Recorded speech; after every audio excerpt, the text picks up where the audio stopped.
All right, so Matt, I don't know if you know this, but we kind of rent a horse that like we can go take care of and ride and stuff, but it stays at a stable up the road. Yeah. And I've noticed that here lately, our horse will only come out of the stables after dark. She's becoming a real nightmare. God. That was a long setup for yes, it was. a weak-ass punchline. Yeah, well, you know. Good.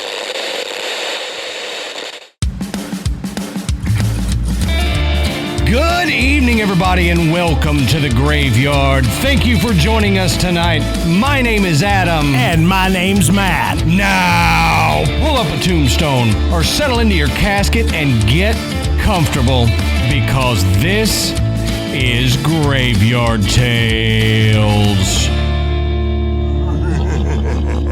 All right, everybody, here we are again. Matt, how you doing tonight, brother? Hey, I'm doing all right. All right, good. So we'll say before we get into it, go check out the Podbelly Network at podbelly.com. You can find a list of shows that we're happy to be associated with, and you can find some tips and tricks on podcasting.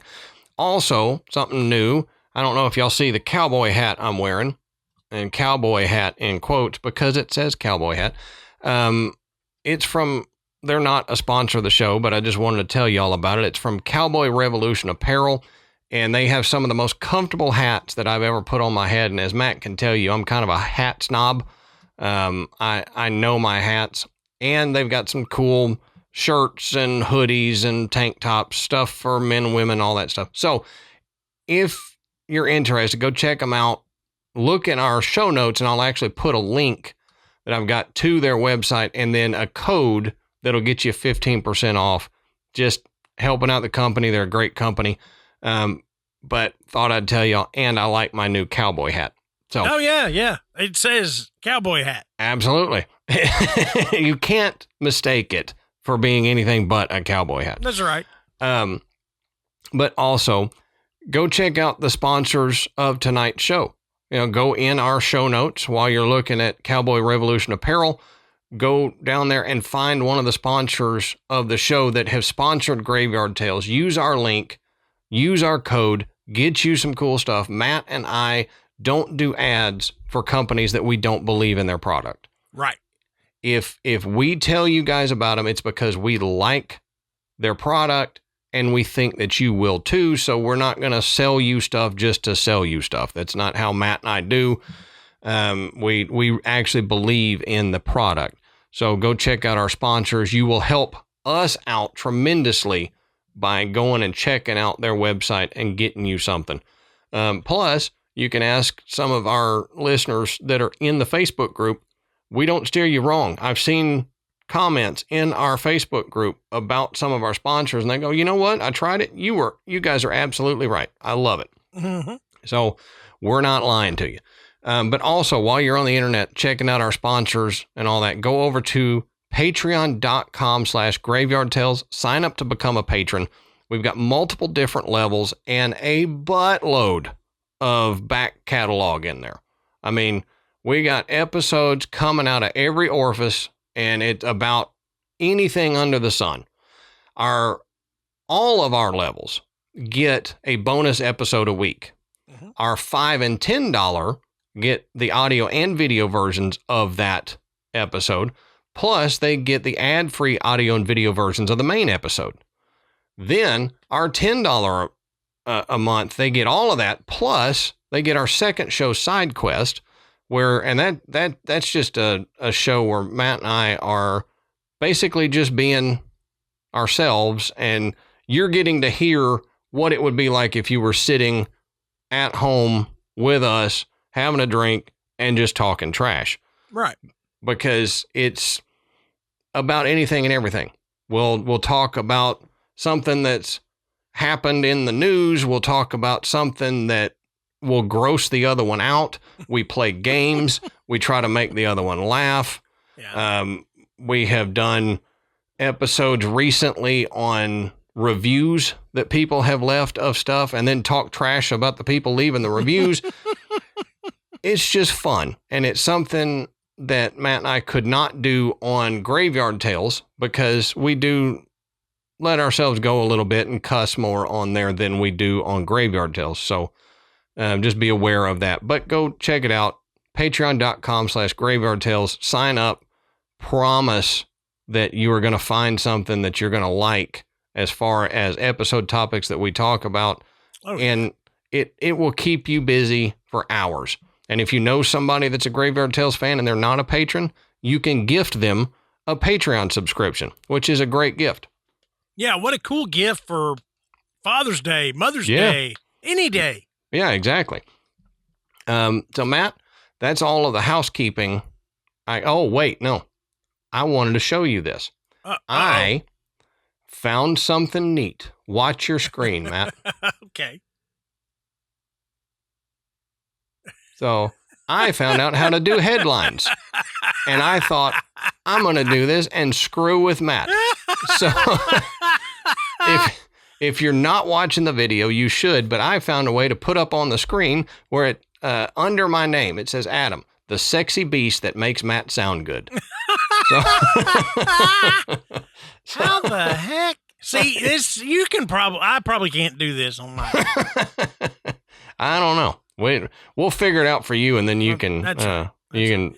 What'll be worse is if Adam can do mine. You know, yes, he can make stuff appear on mine. Okay. I don't know that I can, but that would be great if I could. So, Lord of mercy. On that note, Matt, that's literally all I've got. So why don't you tell us, what are we talking about tonight, brother?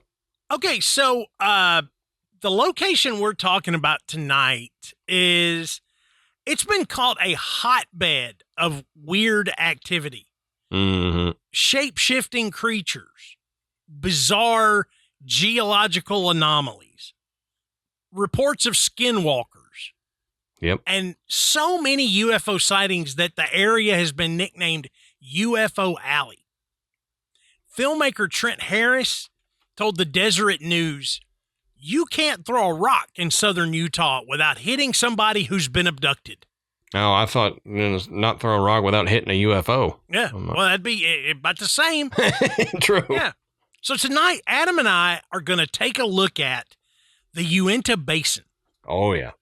I mean, look, it's got a lot going on there, and one place in particular that Adam and I have talked about before, that we're going to talk about a little bit more tonight.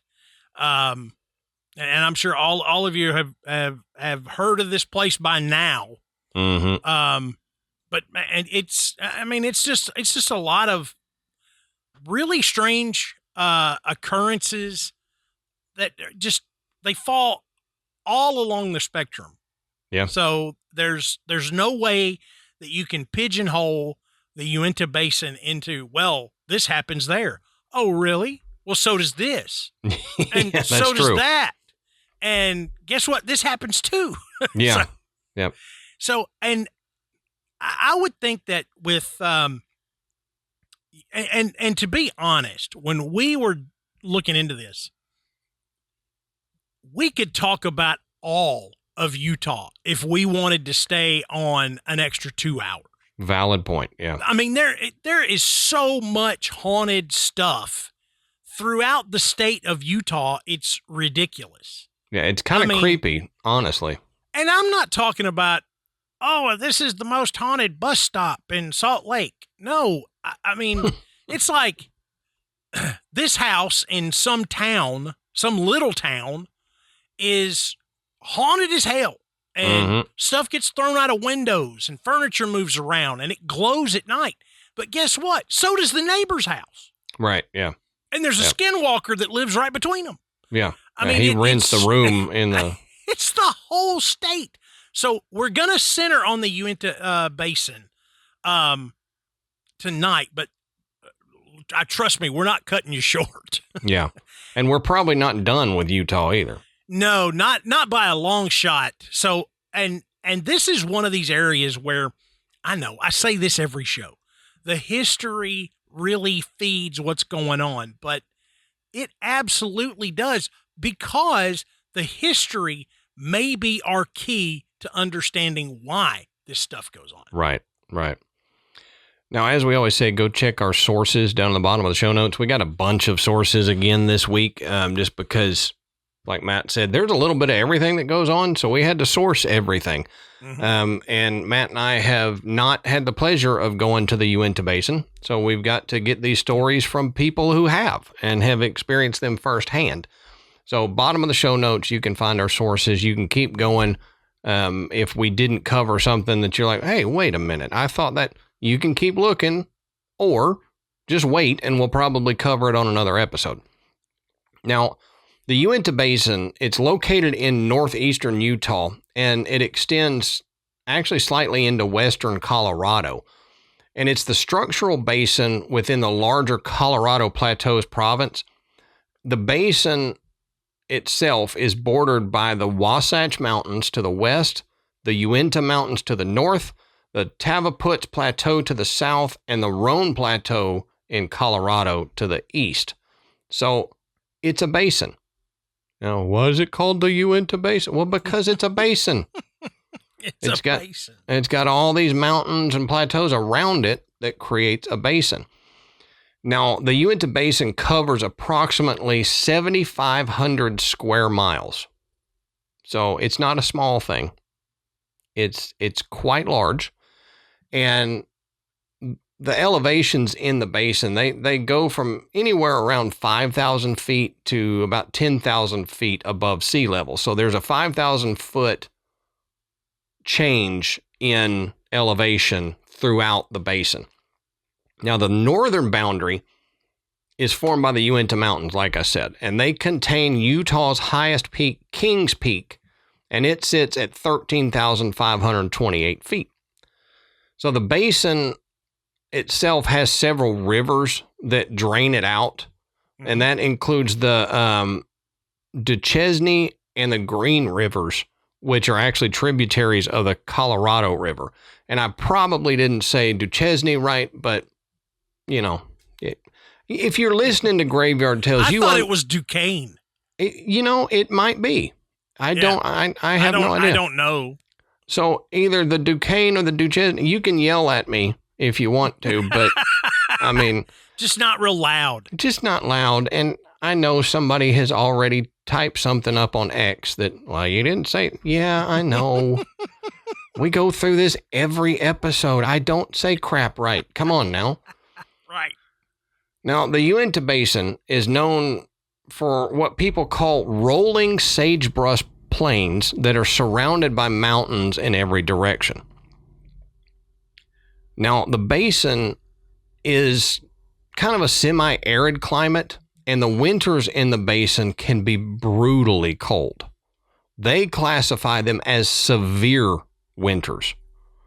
And like I said, we've not been there, but I have seen shows that happen in Utah during the winter. Mm-hmm. And in areas around the Uinta Basin, people leave during the winter. They go somewhere warmer because it gets so cold and you can't do anything. You're just hunkering down during the winter. But the basin itself was formed primarily during the Laramide orogeny, which is the late Cretaceous to early Eocene, which is about 70 to 40 million years ago. Mm-hmm. So it's been around a long time. And the Laramide orogeny sounds dirty to me. I just had to say it again because that orogeny, probably, again, I'm pronouncing it incorrectly, but that sounds dirty. Yeah. Yeah, it does a little bit. So this was a period of mountain building that was caused by shallow subduction of the Farallon plate beneath North America. So this tectonic activity created the depression that became the Uinta Basin and then had the rims of it uplift into mountains so that it all of this subduction and stuff of the tectonic plates created this basin. Now, the basin's sedimentary fill records, the basin's sedimentary fill records marine transgressions, so sea advances and lake conditions and what they call fluvial environments, so river environments. And they say it's got rich organic shales and mudstones that are key for hydrocarbon generation. So if you know anything about the basin, well, first of all, you're probably going, why are you telling me about these organic rich shale deposits? Well, because that area of Utah is known for gas and oil production. Mm-hmm. And why? Well, because there was a giant sea that covered this area many moons ago that laid down the conditions for oil and gas. So for hydrocarbon generation, as they say. Now, at least 2 Paleo-Indian culture sites, so this is 12,000 to 8,500 before present, have been located in the Uinta Basin. Now, these people, they say, were primarily hunters of the mammoth, bison, and other big game during that time. So they've discovered remnants of these cultures and learned that they were hunters. They hunted down the mammoth when the mammoth were still here. Now, during the Archaic period, that's 8,500 to 2,500 before present, the basin was occupied by Plateau Archaic people. These were gatherers as well as hunters. So this is when they started using more of the plants and stuff there. Now, more recently, people identified with the Fremont culture have occupied the Uinta Basin. So the Fremont culture parallels in time and development with the Anasazi culture, which people will know more. They'll know the Anasazi probably just from name. But people of the Fremont culture lived in semi-subterranean shelters that they called kivas, and they were dependent primarily on corn agriculture and hunting of smaller game and fishing. So the Fremont culture, when you think of older cultures, you usually think of houses, mud brick houses in the area and everything. The Fremont people lived in partially dug out houses. So they'd have a little bit on top, but they would dig down. And I think this was probably to deal with the environment. Mm-hmm. If you're underground, you're insulated more. That's right. Yeah. I mean, you think about caves. There's a lot of caves that have a consistent temperature. Mm-hmm. You know, it's, roughly in the low 70s. Yeah. So yeah, you get underground, it protects you from, both types of weather. Yeah. The harsh winters and everything. Mm-hmm. Now, this says that during the ethno-historical period, so this is AD 1300 to present, the Uinta Basin has been occupied by the Uintaats, which is a band of Utes. So the basin was also occasionally visited by the northern and northwestern Shoshones, and the basin at one time was a rich provider of food and clothing for the Ute Indians. Man, I haven't been to a Shoshones in a long time. I love their breakfast bar. I was wondering if you were going to... Wondering. Yeah, you weren't wondering. I was like, no, he's not going to do... Oh, he did that. So I mentioned the Utes. So let's talk about the Utes real quick. Now, the Utes are said to be one of the oldest tribes in North America that are, and they're still around today. The Utes of the Uinta Basin hold a deep spiritual connection with their ancestral lands, and they believe that they have always lived in the mountains of present-day Utah and Colorado. According to Ute tradition, which I'll talk about more here in a minute, they were brought to the region by their creator god, and after he created the land, animals, and plants, and the Ute people themselves. Now, the Ute spirituality is rooted deeply in the belief that all living things possess supernatural powers. Powers can be obtained through dreams, visions, or contact with mythical beings. So this is kind of what we've talked about before that I want to do an episode on, but panpsychism, where all things have a consciousness. Yeah. Where Yeah. animals, rocks, trees, everything has a consciousness. And the Ute believe that all living things possess supernatural powers. You just have to harness them in some way. Hey, Adam, let's take a minute and talk about one of tonight's sponsors, MeUndies. Now, you and I have been wearing MeUndies for a while, and they're fantastic. I mean, I can't even begin to describe how amazing MeUndies are. And you're going, Matt, you're talking about underwear. Listen, when you have underwear that is this soft and this comfortable and this cool looking, yep, you talk about it too. Yeah. But, you know, I can't keep all this to myself, you know, and Amanda didn't want me to. So she's got MeUndies as well. And I know Ashley's got some too. Yep.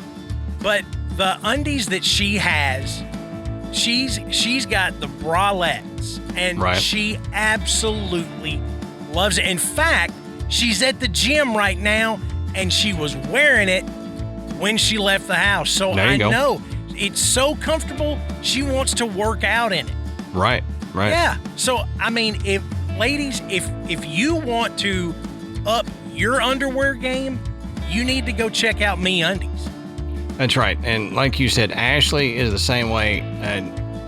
I fell in love with them, and I told Ashley she had to try them. So now me, Ashley, and Michael all have MeUndies. And I've already replaced my whole underwear drawer, and they're working on replacing theirs as well. Yep. But they've got a style for everyone. They've got the all black classics, and then they've got up to the fun and expressive prints. So they've got a look for everyone, and they come in sizes extra small to 4XL. So guaranteed there'll be a cut for your body type. And Matt was right. They have unmatched comfort. They have their signature softer than soft ultramodal fabric. It's breathable, stretchy, and so comfortable. And it makes it ideal for all day wear. This may sound like a weird thing to say about underwear, but I forget I'm wearing underwear. Absolutely. Because you don't feel it riding up. You don't feel it bunching. And even though it's supporting you, you don't notice it. And one thing that's cool, because Adam likes them a little shorter. I like the long-legged boxer briefs. So mine come down a lot farther. And this summer, Amanda goes, you need to start wearing shorts that show off your legs and quit wearing these shorts that go all the way down to your knee. Yeah. So I complied, but I noticed my underwear is longer than my shorts. Doesn't matter. Yep. Because my MeUndies are so cool that I can match them to my shorts. So if they poke out the bottom, I mean, all people are seeing are my cool MeUndies. Yeah, that's right. And you think we're just saying this, but we had a listener comment on our Facebook page and said, Adam and Matt, y'all were 100% right. I tried the MeUndies and I am in love. They are so comfortable. So if you want to get some very, very soft underwear that are sustainably sourced from materials that and work with partners that care for their workers, then you've got to check out our code at MeUndies. And if you're not happy with your first pair of MeUndies, it's on MeUndies. So you can support our show by going to MeUndies.com/graveyard and use our code GRAVEYARD, GRAVEYARD, and get 20% off your first order plus free shipping. Now, that's case sensitive. So use all lowercase when you put in our code. Yep, that's all lowercase letters at MeUndies.com/graveyard and enter our code lowercase GRAVEYARD for 20% off plus free shipping. MeUndies, comfort from the outside in.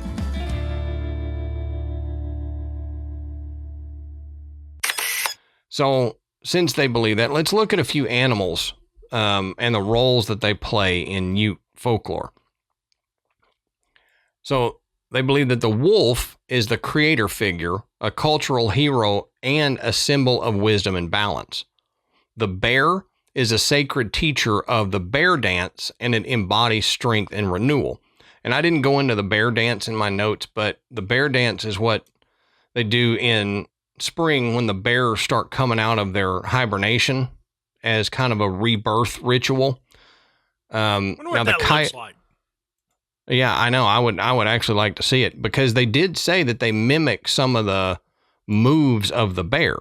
Well, yeah. So Yeah, the walking and the tie wearing, the picnic basket stealing. That's right. Now the coyote, as in a lot of other Native American cultures, is the trickster, and he teaches humility and consequences of disobedience.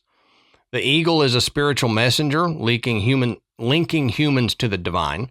The porcupine represents perseverance and clever problem solving, and the snake is a symbol of transformation and life cycles.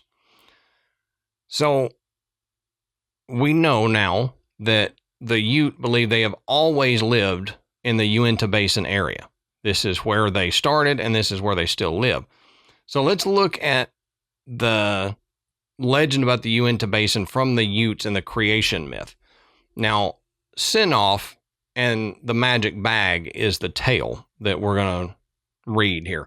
And it says the Utes trace their origins to Sinoff, a half-man, half-wolf deity who created humans by placing sticks in a magic bag. When Coyote peeked into the bag, most of the tribes escaped, leaving only the Utes at the bottom. Sinoff declared they would remain as stewards of their mountainous homeland. Now, unlike migration narratives of other tribes, Ute creation stories emphasize they have always existed within their ancestral lands, reinforcing their spiritual bond with the Uinta Basin. Now, one of the other legends of the area is about the Sleeping Ute Mountain. And it says, though located in Colorado, this legend resonates regionally. A wounded warrior god defeated evil forces, transforming into a mountain. His seasonal blankets, quote unquote, so snow and foliage, symbolize nature cycles, and his eventual awakening will protect the Utes. One of the other legends that the Ute have about this land is skinwalkers. Yep. And we discussed skinwalkers a long time ago, it feels like. Yep. And we did. And I know you're probably going to get into this. I don't want to step on anything, but it's interesting because skinwalkers are a Navajo thing. Right. Yeah. Yeah. So it's not a Ute thing. But I know you're going to get into that. But it became a Ute thing. It did. Yeah. It's really fascinating how they shared that. I don't even know if you can call it a legend anymore. There's so much evidence out there that this really does happen. Yeah. And that was a good setup for what I've got, because Matt was saying that the Ute kind of got this from the Navajo, and the reason they did was because during the 19th century, the Ute aided Kit Carson and the U.S. military in campaigns against the Navajo, which led to the Navajo Long Walk in 1864. Some accounts suggest this says that the Navajo retaliated by cursing Ute lands with skinwalkers as supernatural retribution. Yeah. So because the Ute worked against the Navajo put a curse on all Ute land. Because the Utes have always lived and always will live in the Uinta Basin in Utah, that's this area. It has always been this area, and it will always be this area that is cursed by skinwalkers. And Skinwalker Ranch that we talked about borders the Ute Reservation in the Uinta Basin. So if you look at the the Ute Reservation. Right next to it is Skinwalker Ranch. And the Ute will hang animal fur and skin on the fence line of the ranch to help keep the skinwalkers out of the reservation. So you're like, okay, they border each other. Yeah, they border each other. But there's a space that runs partially in Ute land, partially in Skinwalker Ranch in between, that they call the Skinwalker Corridor. Mm-hmm. Now, the Skinwalker Corridor refers to an area that's centered on and around Skinwalker Ranch that's widely believed by the Ute people and others in that area to be a pathway or a zone of heightened paranormal activity that's particularly associated with the presence of skinwalkers. So the corridor is not formally mapped on anything, but it's understood locally to include Skinwalker Ranch and adjacent areas in the Uinta Basin, especially near the border of the Ute Indian Reservation, like I was saying. So what is this corridor infamous for? Everything. Yeah. No. That's about right. Yeah. To be a little more specific, though, shape-shifting entities, so skinwalkers, unexplained lights and UFOs, cattle mutilations, apparitions and cryptid sightings, and electronic malfunctions and unexplained illnesses. So this corridor seems to be the hub for all of the stuff that Matt is going to talk about. It emanates from this area called the Skinwalker Corridor, thanks to the curse from the Navajo. Exactly. And, you know, paranormal sightings and strange objects appearing in the sky have been reported around the Uinta Basin since the first European explorers arrived. Mm-hmm. So, I mean, this goes back a long way. That's why I said, you know, the history is key to understanding this, because the Native American tribes that were there, they experienced it too. Right. And, you know, even the early Europeans, they documented some of this stuff. In 1776, a Franciscan missionary named Silvestre Velez de Escalante wrote about these strange fireballs that appeared over his campfire in El Rey. And before the Europeans, as we said, the Native Americans who occupied the basin also talked about fiery objects in the sky. So, you know, we can go back so far and still hear stories about the strange occurrences in this area. Mm-hmm. So it's not a modern thing. You know, because a lot of people, when they start discussing UFOs and the history of all this, it goes back to like post-World War II. Right. I mean, that's when it all begins in the U.S. But in reality, we have information that something was up there hundreds of years ago. Yeah. So it's not new. Us describing it, calling it a UFO, documenting it and publishing it, that's a more modern thing. But the events themselves are not. Right. And honestly, there is so much that's going on here. It's difficult to decide where to begin. So I just had to just say, well, let's just jump in and start. And so let's start with our core, Adam. Let's start with ghosts. All right. Okay. That's our bread and butter. Yeah. So the old 2L hospital. Now, this is a different kind of haunted experience. Now, this former hospital is now known for its terrifying haunted tours. And visitors report seeing spirits like the ghost of a little girl named Jessica. That'd be right up your alley. Kid ghost, man.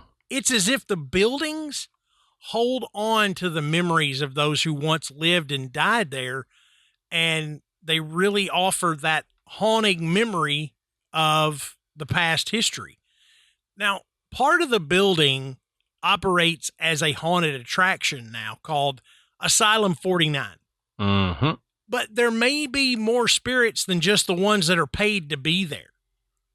The other half of the building has served as a home for the elderly. I don't know if that's really like a nursing home, an assisted living. Anyway, I think so. It's what we used to call an old folks home. Yeah, right. Okay. There's been many reports that have come from the hospital telling of an old man known as Wes. It's said that he was a patient at the elder care facility and that he suffered greatly from Alzheimer's. Now, at the time of his death, he was very confused and scared. And it's thought that this energy has carried over into death with him. Mm. So it's a heartbreaking realization that his spirit may not even understand that he's passed. Yeah, see, that gets me because I've dealt with family members with dementia and Alzheimer's. Yeah. And you do wonder if it sticks around after death, do they know? And right. what are they going through if they're still here? And that's fascinating, but kind of sad too. Well, we've brought this up before. We had a story, I don't know, about a year or so ago about the spirit of a young girl that haunted a theater. And there was another spirit of a young girl there that in life was this girl's friend. Oh, yeah. Yeah. But the friend had lived a long life. Mm-hmm. And 80 something, I think. Yeah. But in spirit, she goes back to childhood. Right. Strange. So it makes you wonder, are you who you were when you pass? Are you a different version of yourself? Do you go to what you liked most, the time you liked most? Exactly. So it would make you wonder, why would Wes still have those dementia type behaviors? Right. True. I think that speaks more to the stone tape of Mm-hmm. it may not be an intelligent haunting. You're seeing images of Wes that occurred while he was still alive. Right. And that's very possible. The emotion behind it just left that mark on that building, because if you have been if you've been touched by dementia with a family member, you know how emotional it is. Yeah. And that there's a place where you have that much death and emotion and you push all that energy together, it leaves a mark. And I think that's probably what this is. Yeah.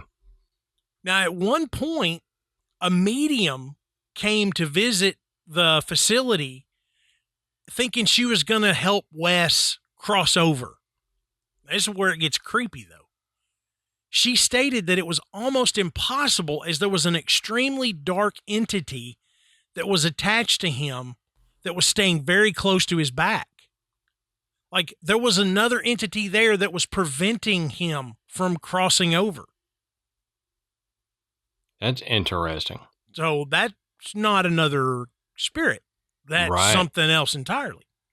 Yeah, that's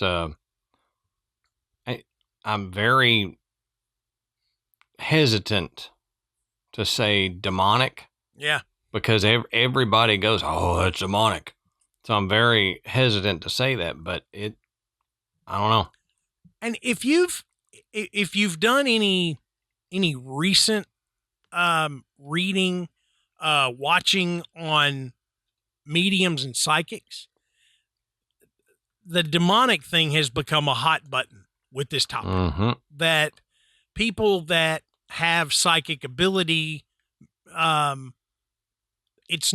not communing with the dead. They're actually communing with demons. Right. And the demons are just tricking them into believing that they're a past spirit, or that they are, their quote unquote spirit guide. Mm-hmm. And they're communicating on their behalf because, as I've heard several people in interviews just in the last month say that these demons are smart, and Sure. they watch and they listen and they learn more about you than you think. And you may have what you think is a private conversation, and that demon relays that information to the psychic. And now it appears that, how does this psychic know? Mm-hmm. There's no way they could have known that. How would they know that about me? It's because the demon was there, Right. and heard it, or even read your thoughts and conveyed that which that's terrifying to me, because Sure. we have friends that are mediums, Mm-hmm. and I would be horrified to think if that is accurate. Yeah, right. I don't think there's any way to know. No, But there's not. It is a hot theory right now. Yeah, I've heard it before, and it's interesting that it's bubbling up to the surface now. Yeah. But yeah, I've heard people say that you're being tricked. Mm-hmm. And like you said, there's no way to know. And not just you. I mean, if you went to a psychic, you're not only the one being fooled. So is this psychic.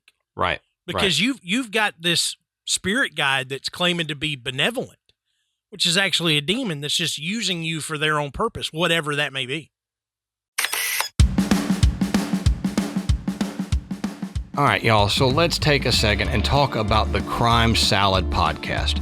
Now, if you're a fan of true crime that's both compelling and respectfully told, then you need to check out Crime Salad.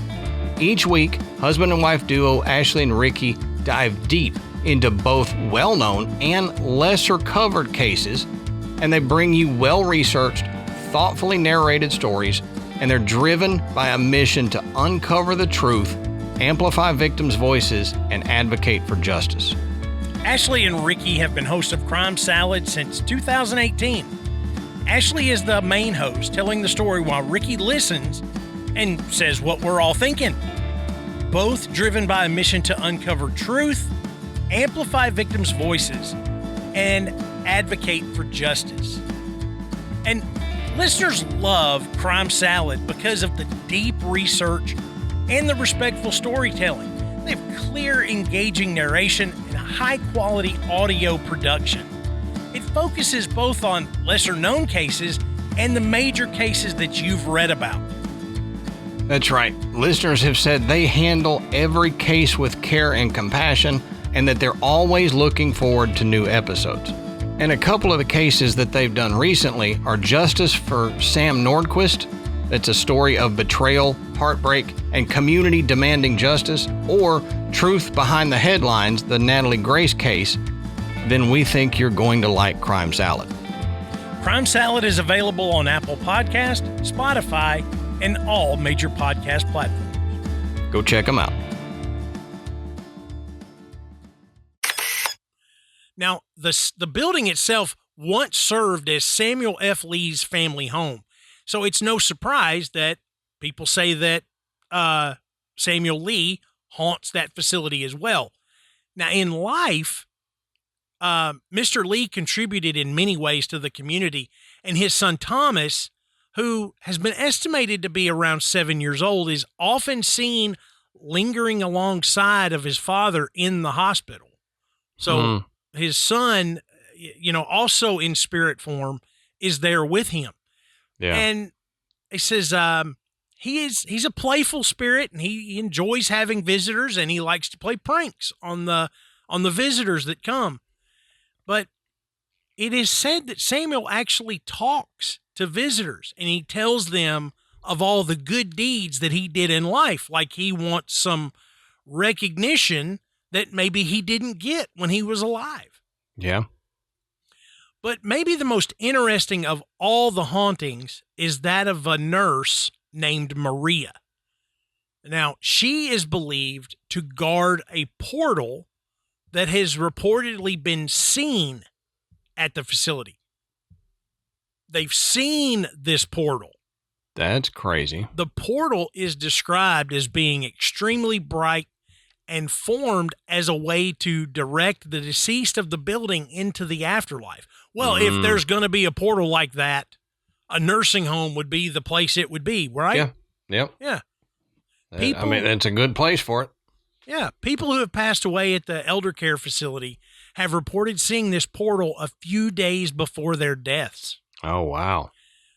But the nurse Maria warns them to avoid the portal and that the other side is dangerous. Well, that's even more terrifying.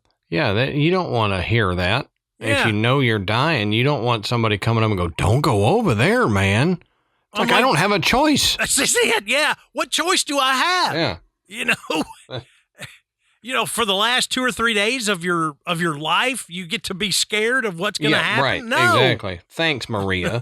Right. Shut up. Will somebody get her out of here? Yeah, no kidding. Nurse, she's harshing my vibe, man. This one's causing me duress. Can you get her out of here? Yeah. There is a story of a man in black who was once seen entering the room of a patient. And the staff wondered who he was because it was late at night. Johnny Cash. Yeah. But one of the nurses decided they were going to follow him into that room because visiting hours were over and that they were going to tell him, look, you need to come back tomorrow. Mm-hmm. But when she got to the door of that patient's room, it was locked. So she actually called over a couple of nurses trying to open it, and it wouldn't open. And so they struggled getting this door open for a while.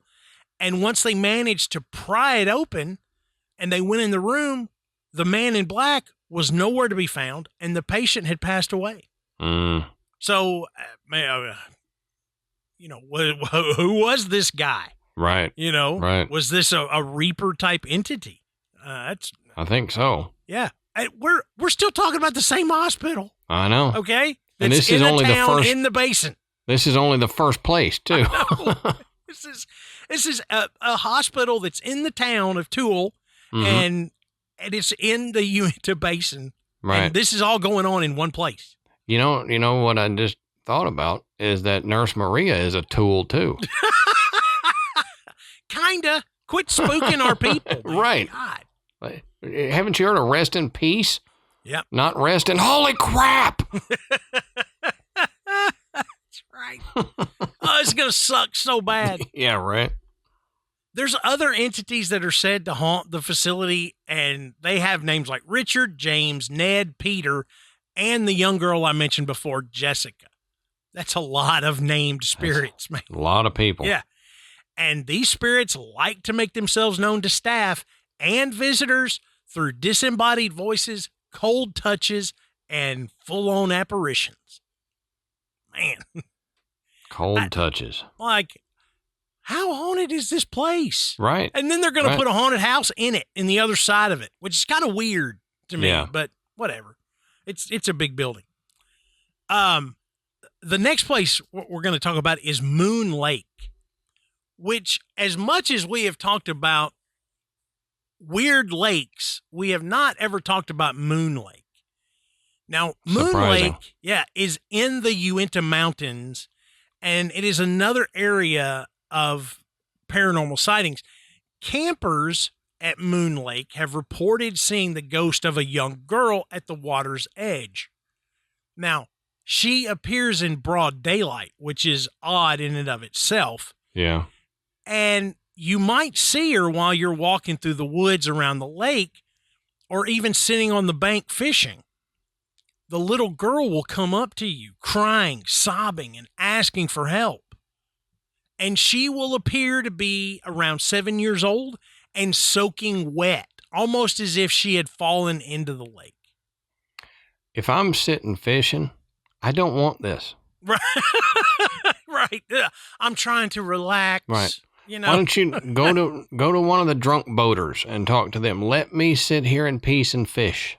Yeah. Did you ever see the movie The Man with One Red Shoe? You ever seen No. it? It's an old Tom Hanks movie. But it's got before he was an Oscar winner. Mm-hmm. And it's got Jim Belushi in it. And he's like his okay. friend. Well, anyway, Tom Hanks is like mistaken for a spy. and so all this stuff is happening around him. It's kind of a slapsticky thing. But Jim Belushi keeps running into dead bodies, and it's freaking him out because there's all these dead spies and stuff, and he keeps running into, and he's standing there, and the guy's like, look, just calm down. Nothing's going on. You're fine. And he's like, okay. And he's like, I gotta pee. And he's like, okay, go pee. And so he's standing in the bathroom, and he's standing there just like trying to calm down, and you hear the toilet, the water splashing. And then the door to the bathroom kind of swings closed, and there's a dead guy hanging from a hook, on the back. And he looks at the camera and goes, oh, come on. And that's exactly. what I thought. When you said that, like this little girl walks up, you're trying to fish, relax, have a day off. And here comes this little wet girl ghost. And you're like, oh, come on. Not on my day off. I don't want to deal with this now. But people have reported having encounters with this little girl, and they say that when they go to her for help, she disappears right before their eyes. Ugh. Now, the legend is that this is the spirit of a girl that drowned in the lake decades ago. Of course. Yep. And some people say they don't see her, but they definitely hear her crying for help, and they hear loud splashing out on the lake. You know what that sounds like? Sounds like water babies. Yes, you did a good job. you saw where this was going. Other stories say that this is the crying of a water baby. Oh, yeah. All right. Which is an entity that lures children to the water's edge and then pulls them under the water to keep its company. We did an episode talking about them, didn't we? We did. Yeah, we talked about water babies. Yeah. Yep. Yeah. So part of the legend is that this spirit is not that of a little girl. It is an actual water baby, and this is how they lure people in. And that water baby legend goes all the way back to the natives that lived in that area. Mm-hmm. So the indigenous people, they believe that this is some entity that is associated with that lake. Yeah.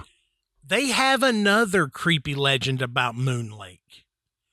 Now, this revolves around the funeral ceremony for a dead chief. Now, as the canoe with the body and the chanting medicine men floated out to the middle of the lake for the water burial, a giant hand reaches up from the depths and encloses around the boat, pulling it and all of its contents under the water. Nope. Don't like There it. were no survivors. No boat wreckage was ever found. And to this day, many Native Americans will steer clear of Moon Lake. Yeah, I would after hearing something like that. Yeah. But the most well-known legend of Moon Lake is that of the Moon Lake Monster, nicknamed Mooney. How have we not talked about Mooney? I don't know. Seriously, isn't that crazy? I know. As many lake monsters as we've talked about, and We we've did a not whole- talked about Mooney. We did a whole Lake Monster month many moons ago. I know. And I never found this one. No, I never ran into it either. Now, visitors to Moon Lake have allegedly reported sightings of the monster over the years. During a family reunion, one witness described a figure resembling a log with a fin that appeared to follow their boat. It had scales visible as water moved around it.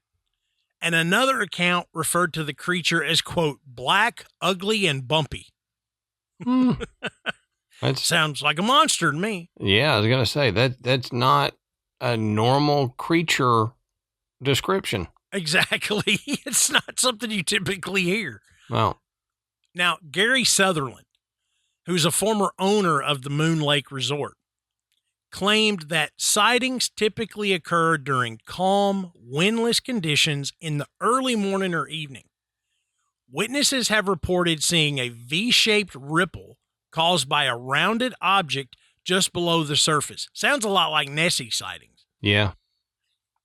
In 1994, Bill Reardon stated that he observed such a ripple through binoculars and described it as moving steadily and zigzagging across the lake. Now, Reardon claimed that he ruled out logs or any known animals as the cause. So he could not explain what he was seeing. Other reports describe Mooney as being a serpent-like creature, and one resident states that stories about the monster are well known in the area and compares it to Loch Ness. Yeah. Yeah. So, that, again, I don't understand how we never came across this, but, the Uinta Mountains have their own Loch Ness monster. There's just so much that is unexplained in this world that I don't think we'll ever run across all of it. Right. So, and they say that Moon Lake is extraordinarily deep. I didn't get any real numbers, but the Native Americans thought it was bottomless. It was so deep. So you combine these kind of legends that go on for decades, and then you add, a large lake that's very, very deep, and you get a situation almost identical to Loch Ness. Yeah. It's funny. I messaged Adam. I heard about this today. I messaged Adam. There is a Scottish whiskey company that has sunk barrels of whiskey to the bottom of Loch Ness, 700 feet deep. And they're aging it down there. They put them down there in February of this year. And, when they pull it up, and what they're hoping is that it will, the weird brackish type water that occurs in Loch Ness will somehow enhance the flavor of the whiskey. I was like, and Nessie pee and all kinds of stuff down there. Nessie's going to be getting drunk. That's it. Yeah. Nessie coming up going, hey, what's up, guys? Yeah, this is how we're going to prove Nessie, because she's going to get so drunk that she's going to reveal herself. And That's right. Now, you cannot discuss the strange happenings in the Uinta Basin without talking about UFO sightings. And you can't talk about UFO sightings in the basin without talking about Skinwalker Ranch. that's true. Now, the Uinta Basin, as I said, has always been home to strange tales of weird lights, sounds, visions. In the 1950s, a man named Joseph Jr. Hicks was a local high school teacher. He began cataloging people's stories of their experiences in the basin. And along with Dr. Frank Salisbury, Hicks published a book on the subject in 1974. Hello, lover of things that go bump in the night. This is Dan Cummins. And I'm Lindsay Cummins. And we co-host the paranormal horror podcast, Scared to Death. Are shadow people real? What about demonic possessions? Poltergeist activity? Do you believe in ghosts? Malevolent entities? Are aliens real? Could you be abducted? We don't know, but what we do know is that we have over 230 episodes of stories on our podcast, Scared to Death, exploring all of the possibilities. Each week, we share several supposedly true stories that have been gathered from around the world and submissions from our own fans of allegedly true tales. Curious about the paranormal? Just like a spooky story, do you need more fear to fuel you through your long workdays? Come join us. New episodes of Scared to Death are released every Tuesday night. Listen wherever you get your podcasts. We hope you end up scared to death. Sightings of strange creatures and UFOs continued in this area, and then the mythology just stuck. Okay, he collected all these stories. He published the book, and so you pretty much just hammered it in. It's never leaving. We've got so much information, we can publish a book, and it's lasted for all this time.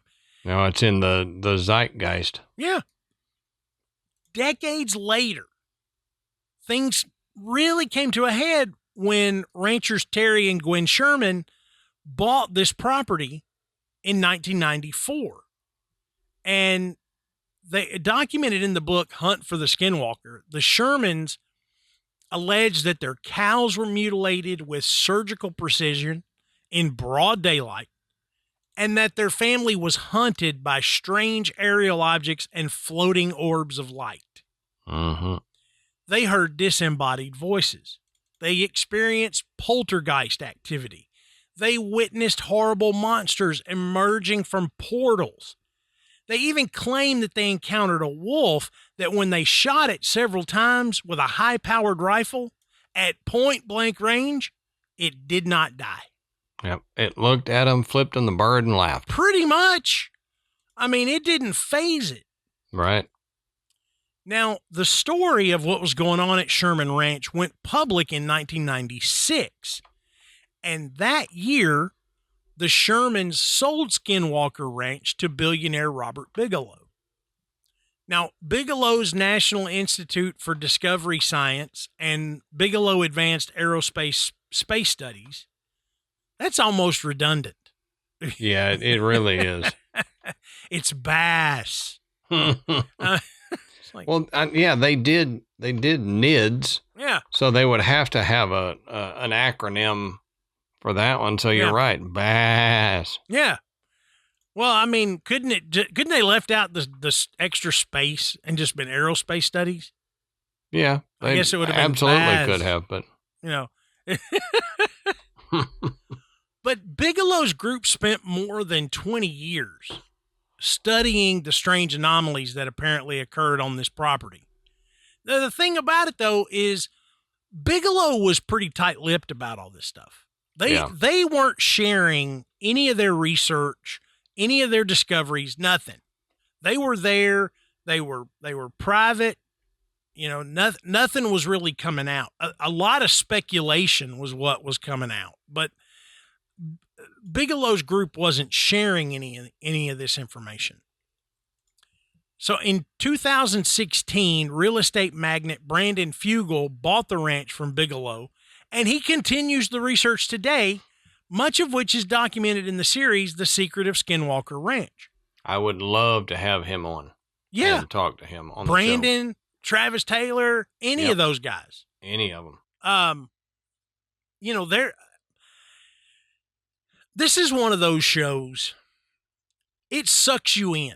If the stories behind Skinwalker Ranch fascinate you like they do Adam and I, watching this show, I mean, it pulls you in, because when you look at the pedigrees that these researchers have, mm-hmm. and the amount of money that Brandon Fugel has pumped into this thing, when you listen to him talk, you realize that these guys are out there trying to learn this stuff, but they're scared. Yeah. I mean, they don't go to work like, ho, what we going to do today? No. I mean, there has been so much bizarre stuff happen that's documented on the show, and I get it. It's television, but you don't have 20 some odd years of research going into this. All of these stories of stuff that's happened, and then continue that research and begin to video document it and then put it out on television without some of it being legit. Right. And the thing is, you're looking at the same data that they look at.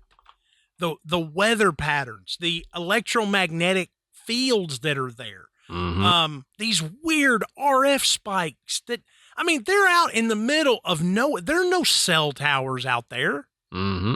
But they get these weird spikes, you would think they were in a giant circle of cell towers. Well, and when they took the helicopter up and they were trying to film or record what was happening.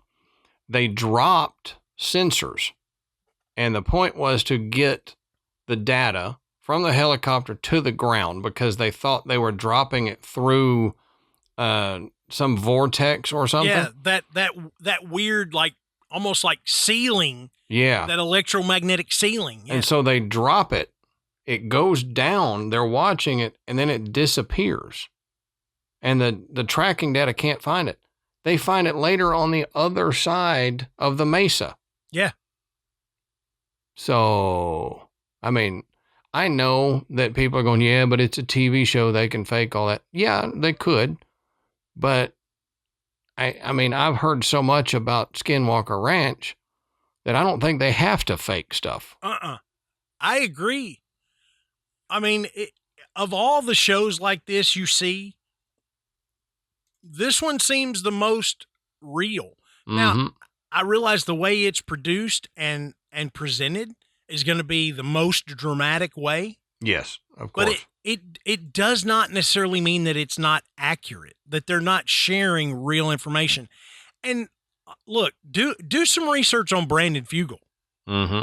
I mean, this guy didn't get to be a billionaire by blowing money. Okay? Right. He didn't.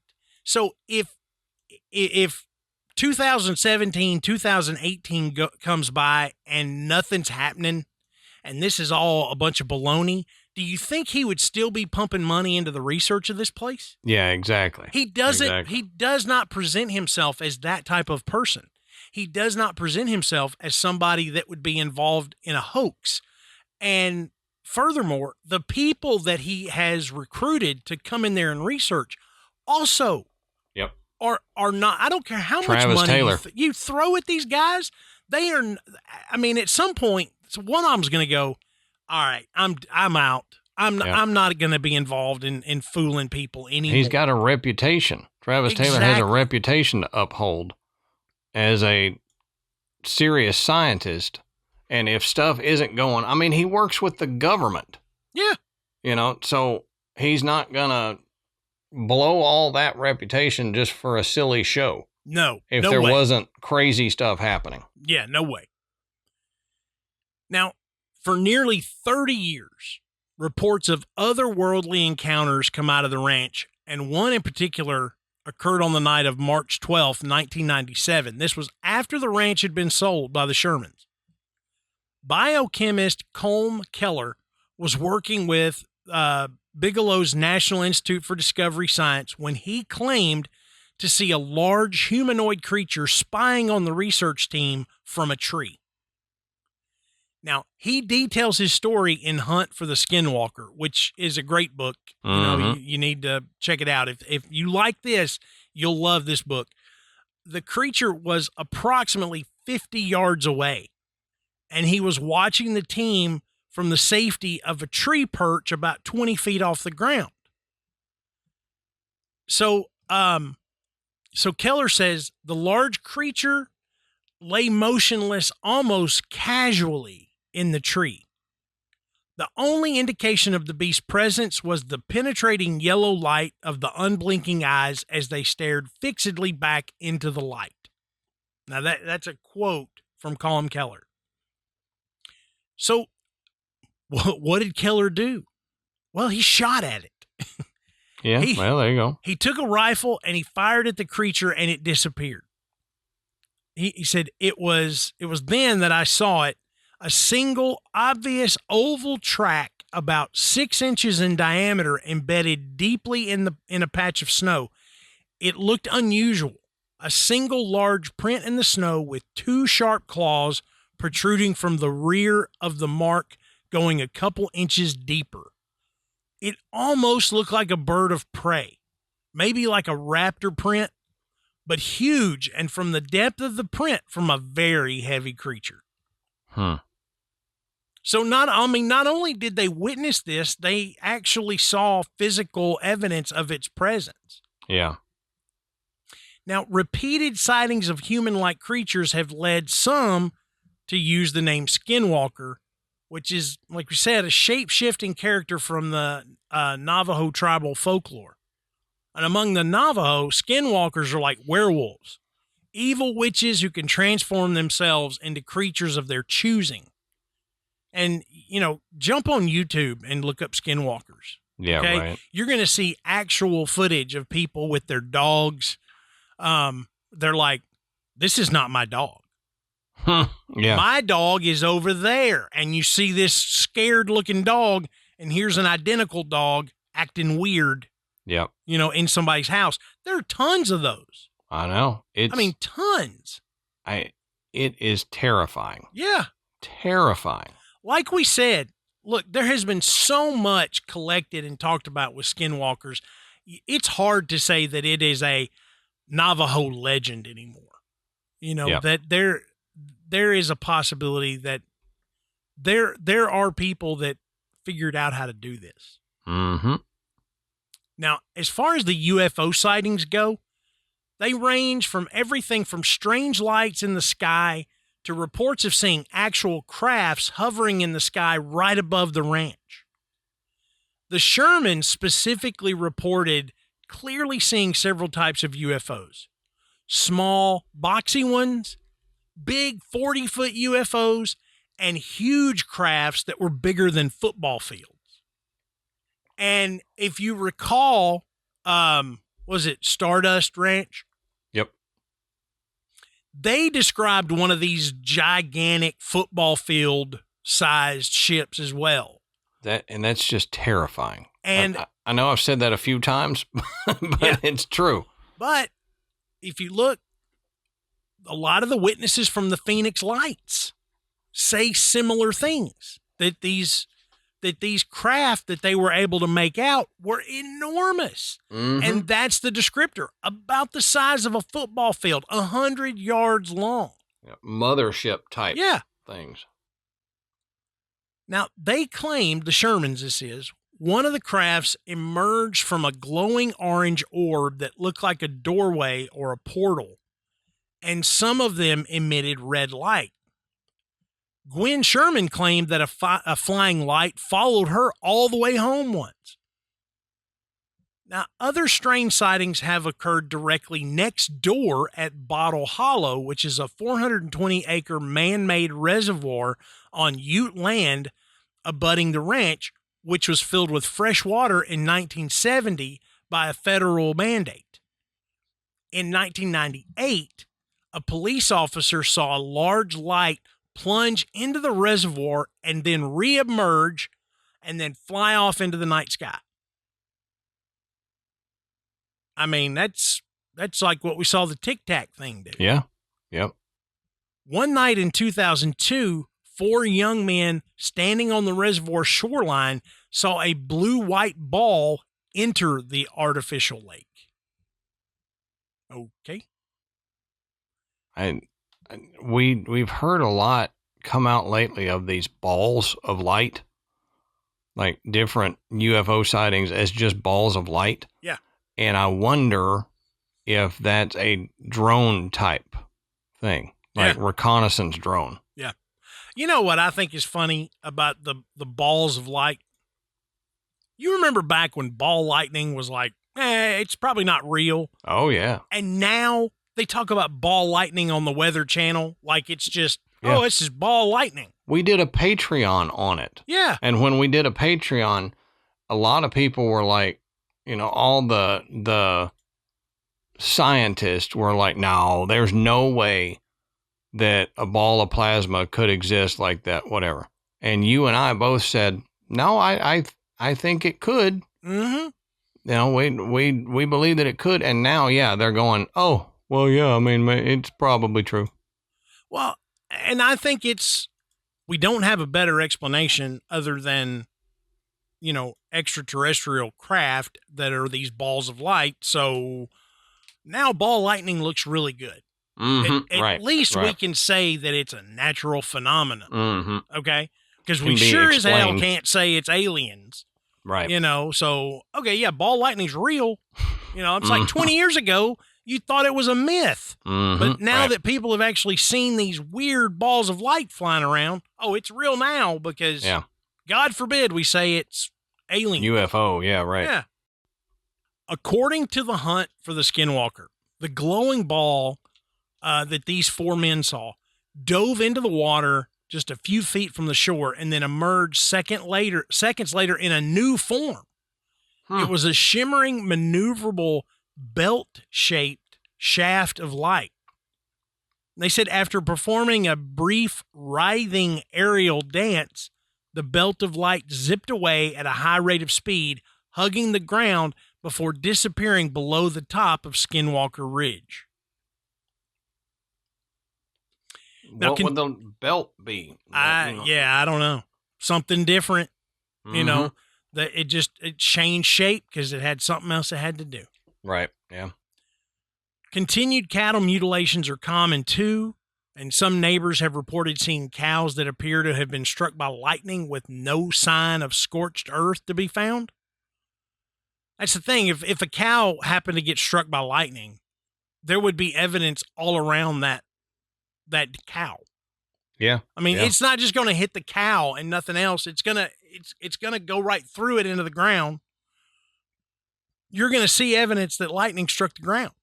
Yeah. But they're saying these cows just look like they've been just, roasted, electrocuted, and nothing else.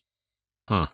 One group shared a story of trying to spot UFOs one night, and they returned to find that their car had been moved without a trace of tire tracks in the desert sand. Yeah, like it had been picked up and set over somewhere else. That's so weird. Yeah, don't do that. No. Don't move my car. Dude, where's my car? Now, over the last year, several strange cases of extreme electromagnetic fields have been logged on the ranch. This is what we're talking about with the researchers that are there now. Yeah. According to the reports, these electromagnetic fields are transient. So they come and go and they move around, and they have at times reached levels that are dangerous to humans. According to the ranch team, several times in the last few years, people on the ranch have become ill and even required hospitalization. Now, Thomas Winterton, this is in like the first season of Secret of Skinwalker Ranch. Thomas Winterton was hospitalized with a life-threatening subgleal fluid collection with associated subcalaveral inflammation, which, if you don't understand what that is, it's swelling in the brain and a collection of fluid between the skull and the scalp. So it's not in the skull pushing on the brain. It's like between the skin right there on the top of your head. So it's like a bubble. Yeah. And the team believed that this occurred when he attempted to dig on the ranch. That's documented in the show. Yep. Now, this guy on the show, he cracks me up, but his name is Bryant Arnold, and he goes by the nickname Dragon. He's a character, man. I do not like that nickname. I know. He's an oddball, but he serves as the ranch's head of security. And he says that initially he didn't believe any of this stuff. He thought he was taking a job, Yeah. He was there to provide security for all these researchers that are there. He's an easy gig. Yeah. He'll tell you real quick, I'm not a PhD. I'm not a physicist. I'm none of this.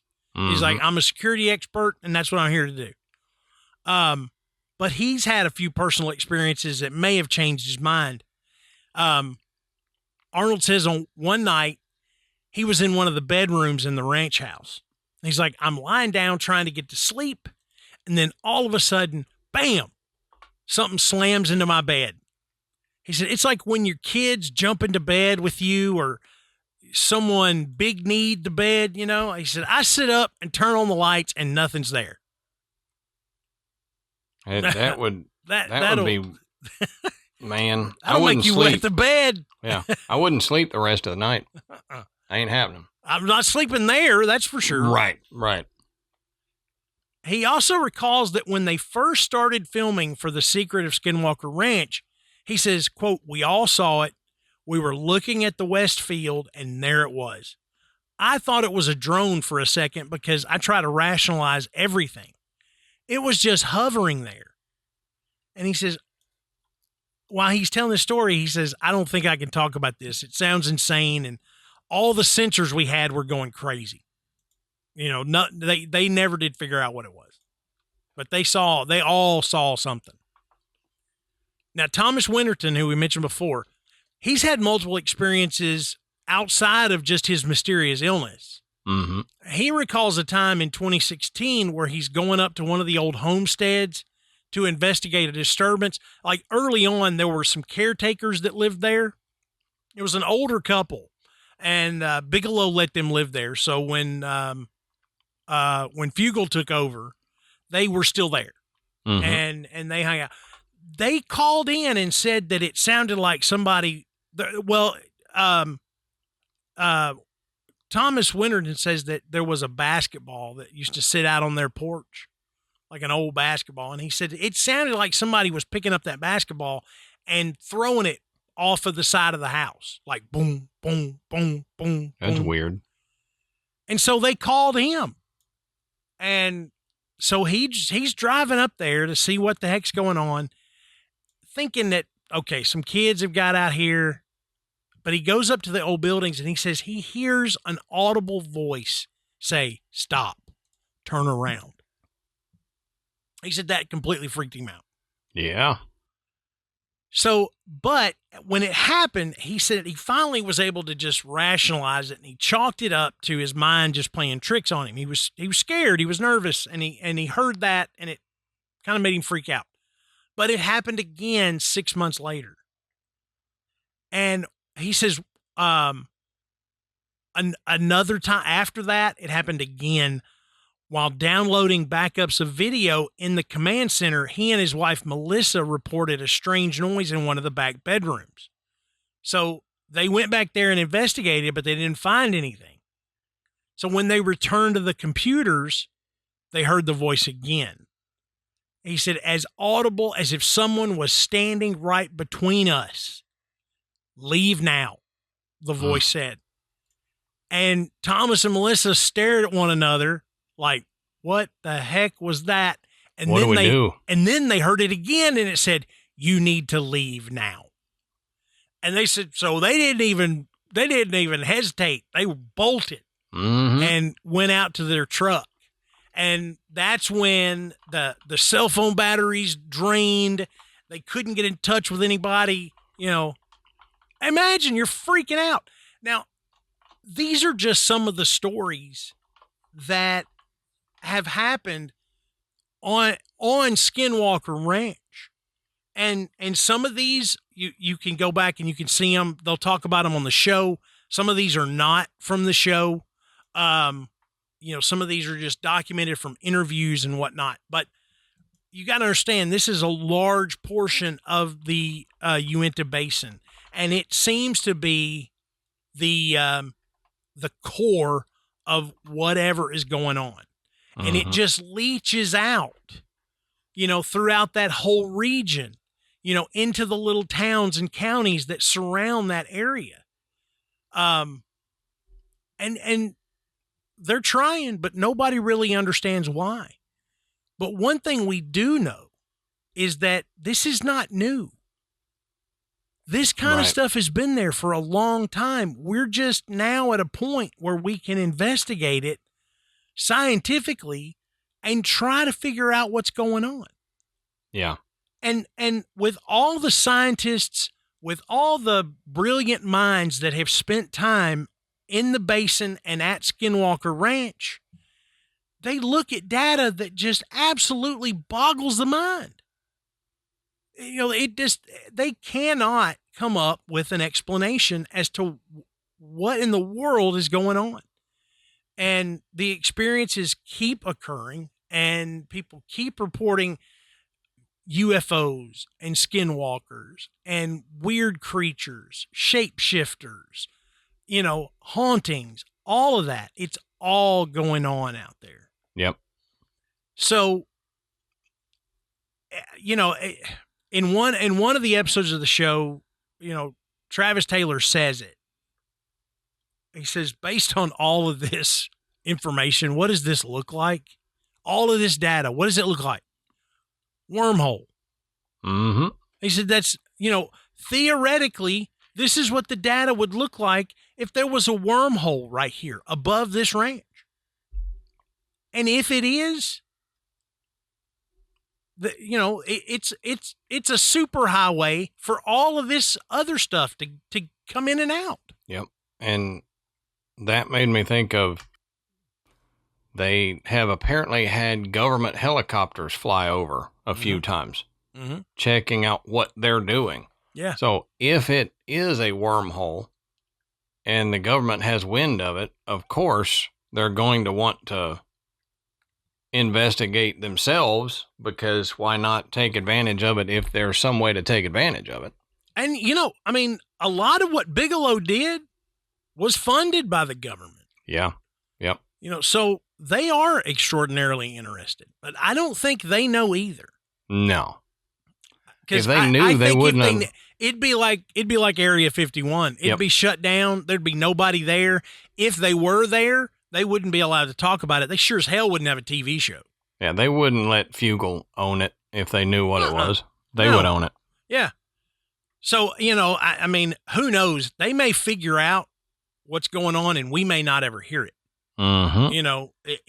If that show just up and cancels, and you stop hearing from Fugel and Taylor and Winterton and all these people, and all of a sudden it's like, they're off the radar. Then they figured it out. They figured it out. Yep, exactly. The government said, nope. Yep. Thanks. We appreciate it. Get out. Don't talk about it. Sure would be a shame something happened to you. But it is crazy. And if you read about UFO research, it'll tell you if you want to do this, if you want to experience something, go to the Western United States. That's where it is. We just talked about New Mexico, Arizona, Nevada, and especially Utah. Go out there. That's where the action is.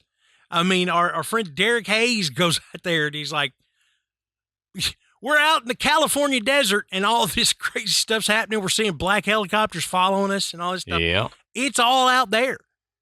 So if this is your bag, head west, young man. Yeah, right. Have fun. But, what do you guys think? Do you buy into Skinwalker Ranch? What do you think about all these other stories? Like I said, we're barely scratching the surface of what's going on in Utah. Yep. Let us know. If you're a Utah resident and you've heard these stories, you've probably heard ones that we haven't. Oh, for sure. Let us know. And a great place to do that is in our Facebook group. It is called The Graveyard. We love it when people come in and share their personal experiences. It's just fascinating. Nobody's going to make fun of you. We just want to hear your cool story. Don't forget to check out our website, which is graveyardpodcast.com. There you can find links to purchase Graveyard Tales merchandise. I was just in the store the other day. We've got some pretty cool looking stuff out there, guys, and we've got some more that's going to be coming up very shortly. So be sure and go check it out. But you can also listen to the show from the website, and that is where you can sign up to become a patron and get access to that catalog of bonus episodes. You get video of the episodes. You get side quests for our $10 members. There's just a ton of stuff. It is we have made it a great bang for your buck. I promise. Yeah. You will not be disappointed. So go check it out. So until next time, we'll save you a seat in the graveyard. See you soon.